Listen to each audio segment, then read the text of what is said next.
আকবর মহাশয় হলেন সিংহ, সীতা হলেন সিংহী। পশু রাজরানীকে নিয়ে শুরু হলো জলঘোলা।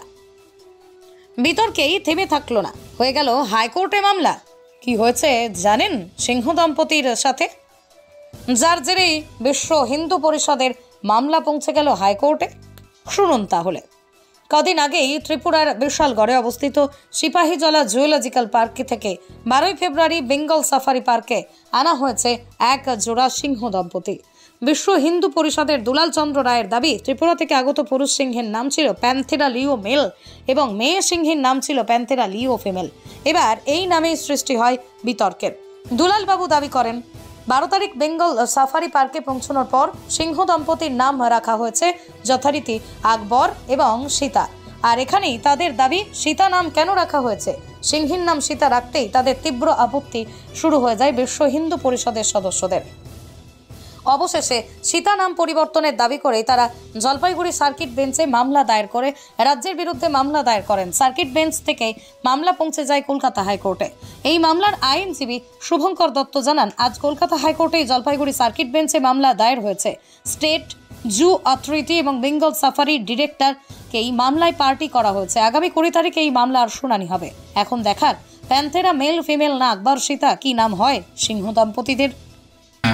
একটু বিস্তারিত যদি বলেন এই বিষয়টা নিয়ে। আমরা আজকে জলপাইগুড়ি সার্কিট বেঞ্চে একটা রিপিটিশন ফাইল করি। আর অ্যাকচুয়ালি যে ঘটনাটা ঘটেছিল, ত্রিপুরা থেকে এই লাইনগুলো 8 তারিখে রওনা দেয়।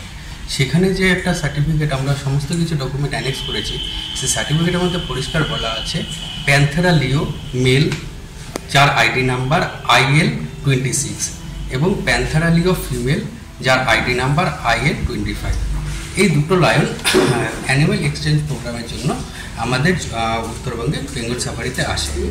সাবসিকুয়েন্টলি যখন এই লায়নগুলো এখানে রিসিভ হওয়ার পরে একটা প্রেস বিজ্ঞপ্তি হয় যে এই প্যান্থেরা লিও যে লায়ন আছে, যেটা সায়েন্টিফিক নাম হওয়া দরকার ছিল, সেটা না করে দুটো আলাদা নাম, হাউস নেম দেওয়া হয়। একটাতে হলো গিয়ে সীতা এবং আর একটাতে নাম দেওয়া হয় আকবর। এই জন্য আমাদের বিশ্ব হিন্দু পরিষদের থেকে সেখানে একটা অবজেকশন দেওয়া হয় যে কেন এই সীতা নামটা ইউজ করা হলো। সীতা আমাদের ধর্মীয় ভাবাবেগের জন্য আছে, সেই নামটা ইউজ যাতে না করা হয় এবং নামটা যাতে চেঞ্জ করা হয়, সেই জন্য অথরিটির এগেনস্টে আমরা আজকে হাইকোর্টে রিপিটিশন ফাইল করেছি।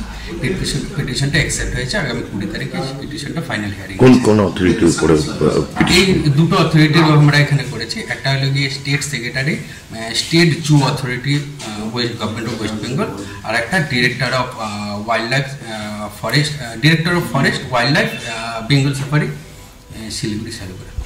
আপনারা কি নামটা চেঞ্জের জন্য বলেন? আমরা চেয়েছি যে সীতা নামটা যাতে আমাদের কোনো রকমের ইউজ না হয়, এবং সাবসিকুয়েন্টলি ভবিষ্যতে যাতে কোনো অ্যানিমেলের নাম যাতে আমাদের ধর্মীয় যে হিন্দু দেবদেবীরা আছে তাদের নামকরণে যাতে না করা হয়, সেই জন্য আমরা কাছে এসেছি। আপনাদের আপত্তির বিষয়টা কোন জায়গাটা এবং কি করলেন আপনারা? আপনার নাম আর পরিচয়টা প্রথমে বলেন। আমি দুলাল চন্দ্র রায়, জেলা বিশ্ব হিন্দু পরিষদের সভাপতি এবং উত্তরবঙ্গ প্রান্তের হচ্ছে আমাদের বিশ্ব হিন্দু লিগাল সেলের কনভেনর।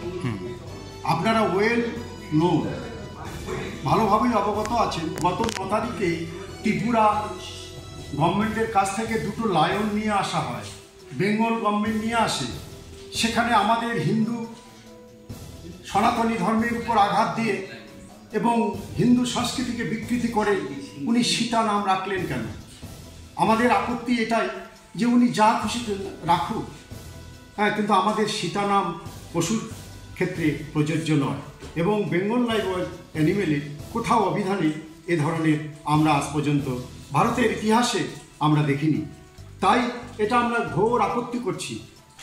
কামিং ইলেকশনের পূর্বে রাজ্য সরকারের কাছে আমরা জানান দিতে চাই, এভাবে হিন্দু ধর্ম, হিন্দু সংস্কৃতিতে ভাসিয়ে দেবে আর হিন্দু সমাজ চুপ করে থাকবে, এটা হয় না। তাই আমরা আজকে উচ্চ ন্যায়ালয়ে দ্বারস্থ হয়েছি, এর সুবিচার আমরা চাই।